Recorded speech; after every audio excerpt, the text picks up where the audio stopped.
काउसतीमै जन्मेको हुर्केको बढेको पढेको मान्छे आज चाहिँ यो पुल तरेर कहाँ जाँदैछु थाहा पाउनुको लागि हेर्दै गर्नुहोला अन्तिमसम्म। आजको भिडियो बिहान बिहानै होस् कि बेलुका होस् तनाव भनेको यो भान्सेलाई हुने भनेको के तरकारी पकाउने होइन। यो सोच्दा सोच्दा अन्डा करी बनाउनु त आज भनेर बनाउनु लाग्यो अनि सरप सरप खाइयो अनि त्यसपछि नानीलाई स्कुल पुर्याएँ। त्यसपछि अब आमा र म भएर चाहिँ जान लाग्यौँ मध्यबिन्दु 15 हर्बस्टार भन्ने ठाउँमा है।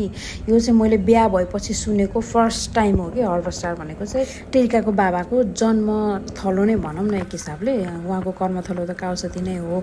मोस्ट अफ द टाइम त टेरिकाको बाबा काउसती नै बस्नुभयो होइन। फन फ्याक्ट त के छ भन्दा मैले फर्स्ट टाइम हर्बस्टार भन्ने नाम सुन्दाखेरि मलाई यो प्रोनाउन्स गर्न पनि आएको थिएन कि त्यो लेखिराखेको थियो हर्बस्टार भनेर, मलाई त्यो पढ्न पनि आइरहेको थिएन कि फर्स्ट टाइम भएको कारणले गर्दा कति अप्ठ्यारो लागेको कि। अनि त्यसपछि हामी चाहिँ मध्यबिन्दु 15 को कार्यालय गयौँ। यहाँनिर चाहिँ धेरैजना हुनुहुन्थ्यो अब सरकारी कामकाजको लागि गएको हामी पनि होइन। अनि यहाँ चाहिँ भित्र छिर्यौँ हामी, अरू पनि थुप्रैजना लाइनमा बस्दै हुनुहुन्थ्यो। उहाँहरू चाहिँ बिहानैदेखि लाइनमा 3-4 दिनदेखि आउने जाने काम नभएको भनेर गुनासो सुनिराखेको थिएँ अब।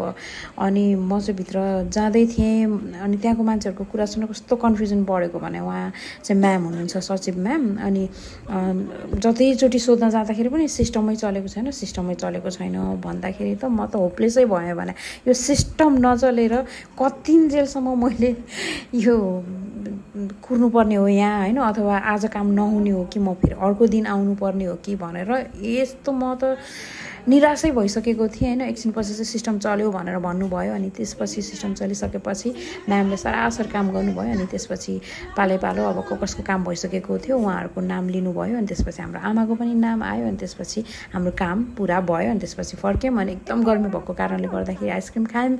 अनि यो चाहिँ मेरो नन्दको घर हो, नन्दको घर पनि यसो पुग्यौँ अनि त्यसपछि भेटघाट भयो अनि फेरि फर्क्यौँ काउसतीतर्फ। अनि जस घमाइलो दिन भएको कारणले गर्दाखेरि यो सबै दृश्यहरू के खोला होस् जङ्गल होस् होइन रोड होस् कति खुलेको कति राम्रो देखिएको। यस्तो घमाइलो दिनमा काउसतीदेखि मध्यबिन्दु 15 को वडा कार्यालयसम्मको हाम्रो मिनी टुर चाहिँ यति नै साथीहरू आजको लागि यो भिडियोबाट। बाई।